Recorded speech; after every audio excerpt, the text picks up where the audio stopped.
2, 1. Hey guys, welcome back to Bible Fun with the Nuns. Today we're studying 1 Chronicles chapter 27. Let's get started. All right, this is a super fun chapter full of a list of names and stuff.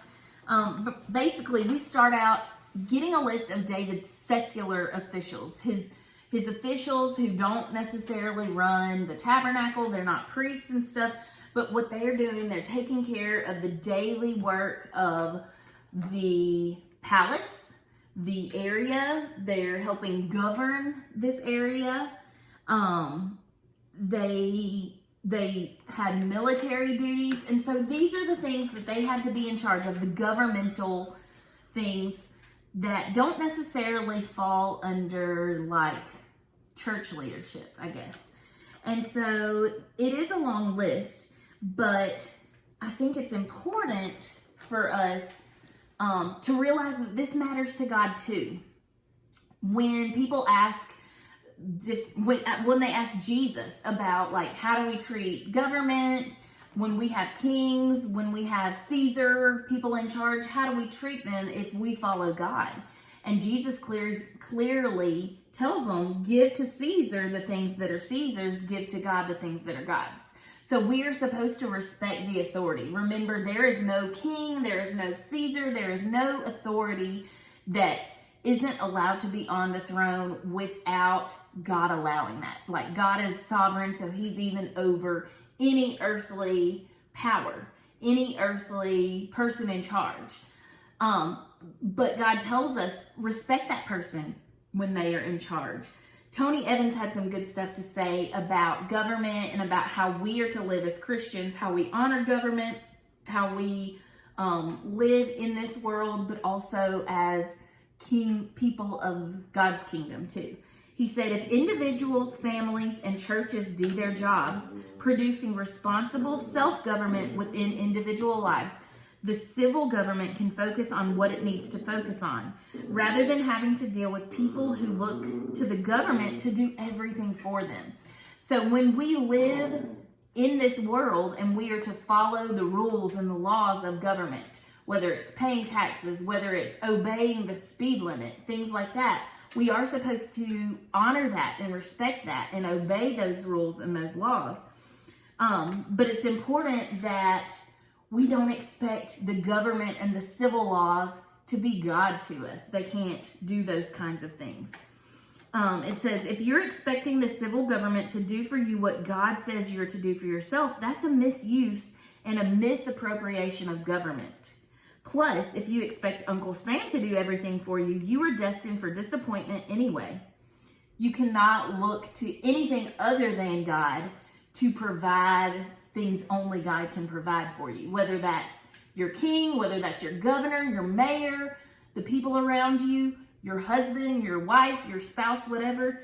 Only God can be God. And so that's important for us to draw this line. My personal takeaway came from later in this chapter. Remember, this is Ezra writing, but he's writing just like a scribe would write, just the facts, just the history. And so they're talking about the tribal relationships, but at the end, after the part about the tribal relationships, in verse 23, it says, David didn't count the men aged 20 or under, for the Lord had said he would make Israel as numerous as the stars of the sky. Joab, son of Zeruiah, began to count them, but he didn't complete it. There was wrath against Israel because of this census, and the number was not entered in the historical record of King David. So this is another one of those, just like a few chapters ago, where Ezra threw a little shade, reminding us, hey, in the spring, when the kings are supposed to be away at war, David stayed in Jerusalem. His people went off to fight, but he stayed. And that reminded us of David's failure. Well, here again, remember, David took a census and he gets in trouble for it. God did not tell him to take that census. And so we find out here in this section that this census, him counting, and this is one of those control things he wants to know, and I think we talked about this recently. This census was an act of unbelief. He's saying, God had told him, I'm going to make you as numerous as the stars of the sky. And it's like David's like, well, let me see if my numbers are multiplying. Let me see if we're growing. Let me count. And so he got in trouble. Like, God did not tell him to do that. And it wasn't simply the act, but it was the act of his heart that showed unbelief.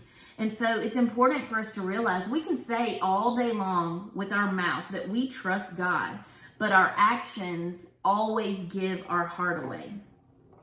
But the story doesn't end there. The chapter doesn't end there. After that, it talks about who else is in charge, David's leadership. And so what I see, that even though, again, we recognize that David's a sinner, David is a regular person God chose to use. We are reminded of God's character. God's character, he continues to work his plan out even when it involves us sinners. It is God's grace and God's mercy that he not only uses us, but he also blesses us. We read in this chapter that God blesses David with so much wealth, so much abundance, and also with the wisdom and this gift of being a good leader to delegate so that he can lead and lead leaders to run his government. And so we see David's a real life person, but we also see God who is willing and he wants to use us real life people every single day. How does God want to use you? What is he calling you to? Sinner, broken, hot mess express and all. How does God want to use you? Just wondering. All right, friends, thanks for joining us. We'll see you guys tomorrow in chapter 28. Bye.